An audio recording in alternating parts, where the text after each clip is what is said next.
Mozambique is going to the polls. But democracy remains fragile ever since its terrible civil war. Reminders of that bloody conflict are everywhere. Landmines. Mozambique is littered with them. And these indiscriminate weapons continue to take their toll on the lives of innocent people long after the war has ended. I'm Alvin Hall. 25 years on Wall Street have taught me a lot about business. But now I'm on a new journey around the world, meeting a new breed of entrepreneur, more interested in doing good than making money.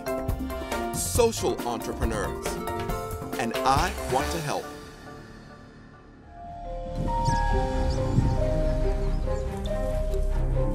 When war in Mozambique ended, there were thought to be 3 million unexploded landmines. Tavani found one of them. I loaded some logs in my cart. I turned the cart around and I stepped on the landmine. I was blown up. Landmines are everywhere. Tavani lost a leg. Thousands were even more unlucky. During wars, landmines are often laid in strategic places like this railroad in Mozambique to protect them. After the war ends, it's the citizens returning to these areas who are vulnerable. I met a social entrepreneur in Tanzania who wants to make the land safe using his unique method.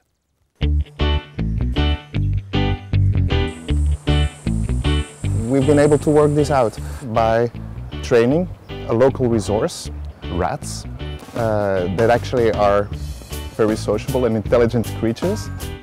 That's it. Bart Weechen's unique demining method is rats. African pouched rats are trained to sniff out the TNT in landmines. Along with an amazing sense of smell, rats are easy to train. Unlike sniffer dogs, they're cheap to look after and very adaptable. Although I'm sure I'm not the only one who'd rather take Fido for a walk. I traveled to Tanzania to visit Bart's social enterprise, Apopo. First, I met Stevie, a rat trainer. He took me straight in to meet the new recruits.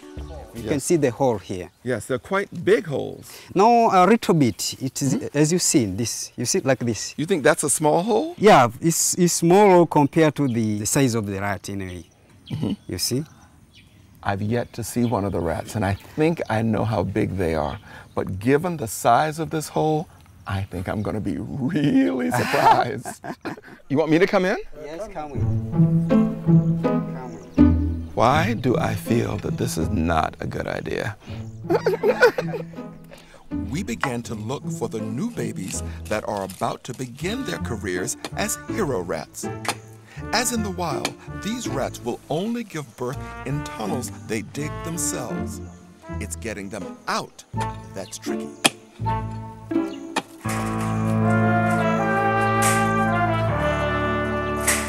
At last, we've hit pay dirt. After being here for almost an hour and 45 minutes, they have some wonderful newborn rats.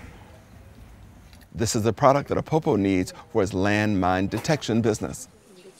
Next, it's off to see the cages where the young recruits live while waiting for basic training to begin. They're very gentle, you see? It's quiet, just taking care of what is going on here. Yes. You see? This relationship obviously gets a lot closer than I intend to. They can smile. Yeah, the way how it makes noise. When you hold like this. When you tickle them? Yeah, when you tickle them like this. They go. Yeah, it's doing like that. I can't even imagine a rat smiling. Yeah. I can't even imagine tickling a rat. Off we go with Stevie's furry friend to the training room. Here the rats are conditioned to associate the smell of TNT with a food reward. Oh my goodness. So he bites the hole. Yeah. That's the sign. Biting. And then you click. Yeah. And he gets used to the sound. Yes. And then you feed it. And you do this repeatedly every single time? Yeah, simultaneous, yes. So he's biting it again. So he's biting again. The idea is they'll want to find mines knowing they'll get fed if they do. Once the rats have learned to associate TNT with the correct behavioral response, it's on to the next stage. Stevie and I are on our way to the fields where the rats are tested. They'll be asked to find TNT or some other part of a landmine in a big field. The rats run along a wire so the handlers know which areas the rats have checked. Different amounts of TNT are placed at different depths. The performance of each rat is recorded. While mesmerized by the rats, someone creeps up on me. Social entrepreneur Bart Weetjens, who is also a Buddhist monk. Is this the way you dress in your monk's outfit? Yeah. All the time? Not all the time. So you thought of all this, yes? Yeah, it's my initial idea to use rats for landmine detection, but this is now grown into a team of like over 100 people. But it all came out of your childhood fascination with rodents, didn't it? That's where it started, yeah. Yes. It's only after graduating as a product design engineer that I focused on landmine problem and looking for an alternative detector, utilizing local resources. Yes. That my old buddies, the rats, came back. Apopo doesn't just clear mines, it removes the fear of them.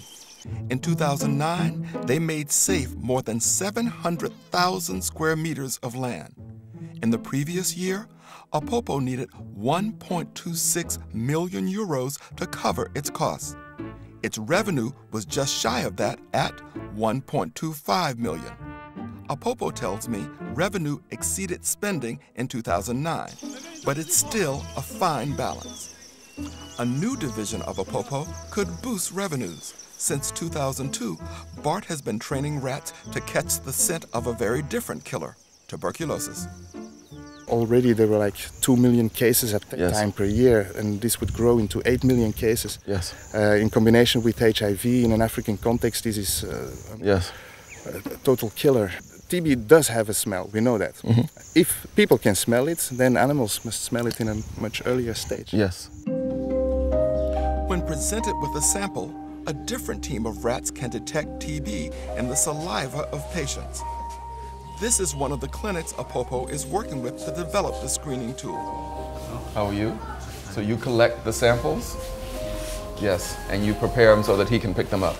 Yes.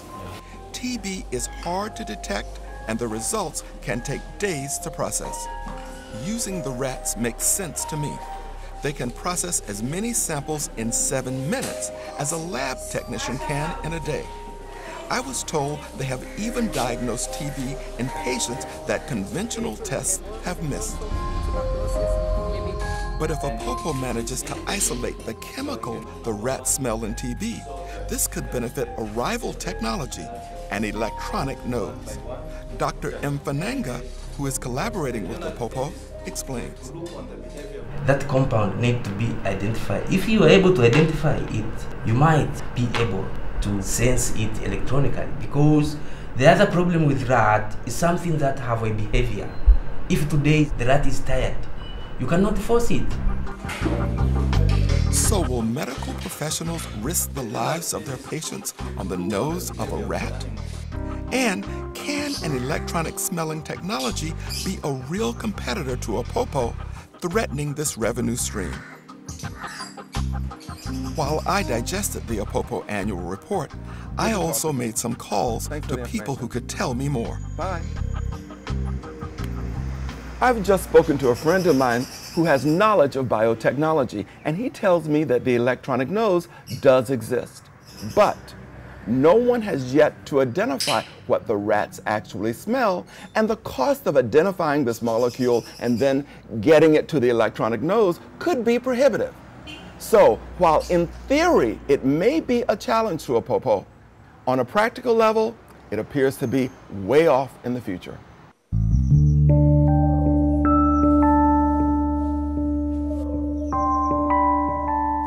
While While meditating in Bart's Buddhist shrine, I came up with a couple of challenges for him and Apopo. When deployed in the field, the demining teams are paid for the service they provide. But new research and training rely on grants and donations. This can't last forever. They need another way to fund this arm of the business. My second concern relates to another way Apopo generates income, the Hero Rat website. It receives donations, increases landmine awareness, and does a bit of PR for these much maligned animals. The next day, I enlighten Bart and Apopo CEO Christoph with my reflections. Your Hero Rats project, which interests me a lot. May I say that I am not a lover of rodents, but how much money do people send in to you? The donations are €5 per month. Okay. Many people, they give a one-time donation for a year, like €60. I mean, all kinds of numbers. Some pay €20, some give €200. Yes. I like those numbers, but I don't like the lowest number, €5, and I'll tell you why. In almost every organization I've been involved with, the number they choose is the number you can get out of an ATM machine. You put your card into that machine, out pops a 20, you go out and buy several drinks. So if you tie it to something like that, something that people spend automatically, it's not so high, actually. The rats are now a proven technology. Apopo can't continue to rely on research grants. So my next challenge should help them plan for a more financially secure future. One of the things I've been thinking about making as a long-term objective for you is to develop an endowment for Apopo. Can I stop a bit? Yes. I don't know the word endowment. It's a big amount of cash that's actually owned by Apopo. An organization or a very rich individual or rich foundation gives you the money, but as a part of that, you use it to invest in or keep it in money market accounts, and then you live off the interest and dividends generated by that money. You may have to hit 2, 3, or 4 people who can write that check to Apopo, and that would become your endowment, giving you the financial freedom that you need. Now we're at a point where we have proven impact, and actually it's only now that the time is ripe to indeed persuade these larger family foundations and to indeed create an endowment to sustain Apopo so that we can indeed plan long term and enhance our impact considerably. So those are my challenges for Apopo. But before I left, Bart had one for me. He obviously didn't take me seriously when I said I was not a lover of rodents. So how do I hold the rat? Okay. Clearly, bombs and diseases aren't the only things they can detect. Can they smell my fear? Of course they smell your fear. I am being licked by a rat. This is a first.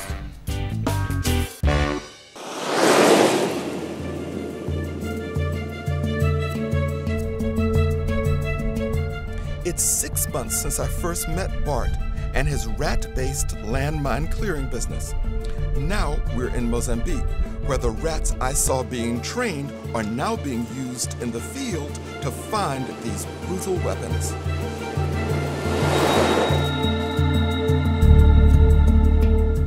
So yesterday we came from Maputo to Chokwe, and today we're going from Chokwe to Mabalane, where the biggest minefield in Mozambique is situated, along the Limpopo Railway. And how many rats do you have there? We have 22 animals now. Okay. There. Well, I look forward to seeing what they're doing. I want to see the rats in action, but I am nervous about entering the minefield. Will I trust the rats? It is locals, unlucky enough to have found a landmine but live to tell the tale, who point Apopo in the right direction. Other people have been blown up where I was too. I'm the 4th person being blown up in the same area. So I showed Apopo where it happened.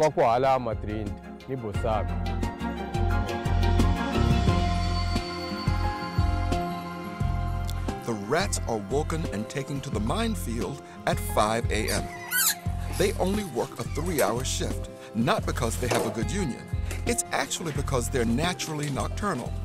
Here, the rats can only work as the sun is rising to avoid the punishing heat. First, a safety briefing, and then we're fitted with protective clothing. The rats are too light to set off the mines. But if I step on one, this equipment might save my life, although it won't stop the blast from destroying my feet and lower legs. You sort of think you're going to be cool about this. You know, I've gone through the training and I walk in here and I can follow directions, but you actually get very nervous and your heart starts to beat a little bit faster because you realize you could step into the wrong place.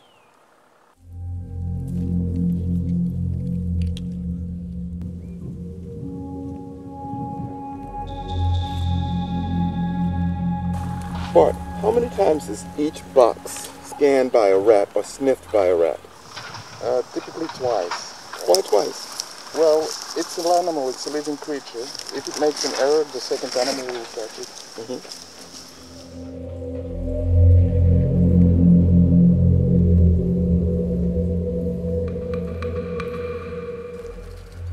Bart, that's one of the boxes cleared. When you see that happen, how do you feel? Relieved. This is area that villagers can use again. And square meter after square meter, we open land and create the necessary circumstances for people to develop. With each meter, the rats are returning the land to the people, where they can collect wood, graze their cattle, or simply walk without fear. I wanted to talk to Bart about what had happened since we last met. Bart, 6 months ago, I gave you 2 challenges. The first one related to your donations and the amount it costs for people to sponsor a hero rat. What have you done with that? Most importantly, probably, is our new site adoption, which is meant for corporations and organizations. They can name a rat, Bravo. The name of their organization, and well, it costs 6,000 euros, but it also gives a financial return to the corporation itself because it's a tax effective. Bravo, bravo, that's really, really good. Well, it's a step in the right direction. Exactly. And what about the endowment? I suggested that you set one up for the company. What progress have you made on that? Well, let me tell you, we were very lucky. Shortly after we met in Tanzania, we happened to be invited by Credit Suisse to give a demonstration of our hero rats in Dar es Salaam. And, well, this resulted in a financial partnership with Credit Suisse. I get chills. This is good. So we opened an account in Switzerland, and people also can give there in a tax-effective way to Apopo, and this will build up this endowment, and Credit Suisse is assisting us with the investment portfolio for this endowment.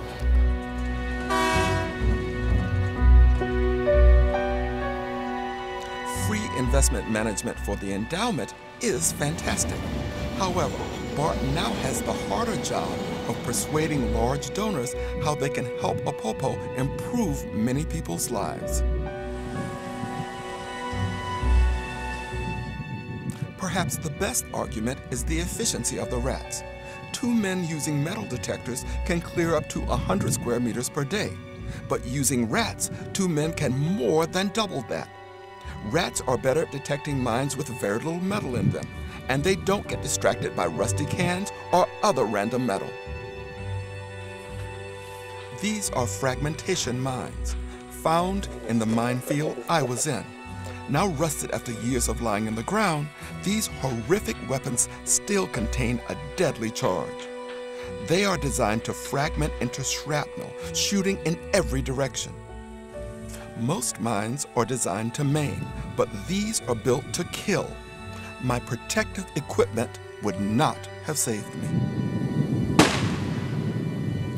What must it be like living so close to such deadly ground?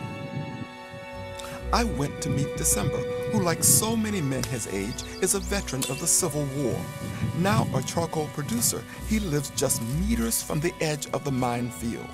I'm told he knows more than most about landmines. I was a soldier. I planted the mines, so I know where they are. I was doing my job for the government. It's what we're taught to do.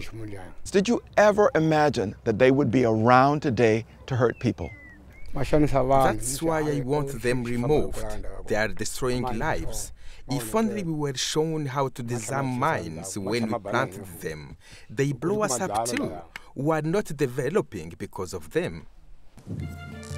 December now works with Apopo to show them where he planted mines. The former minefield behind his house, littered with cattle bones, reminds him of its perils. But now he can collect wood safely.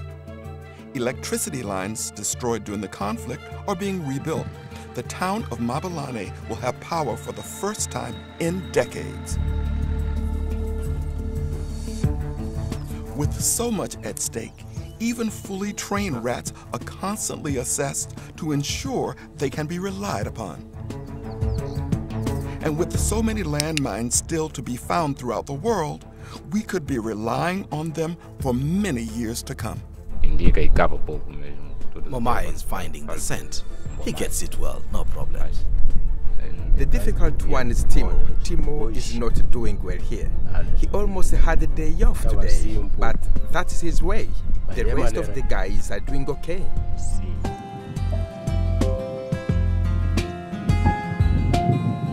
The world is still full of landmines.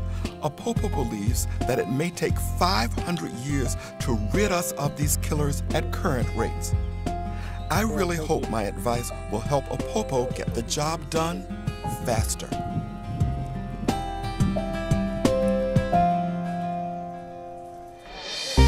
Next time, I'm in Malawi, discovering that there's more to beating HIV than just drugs alone.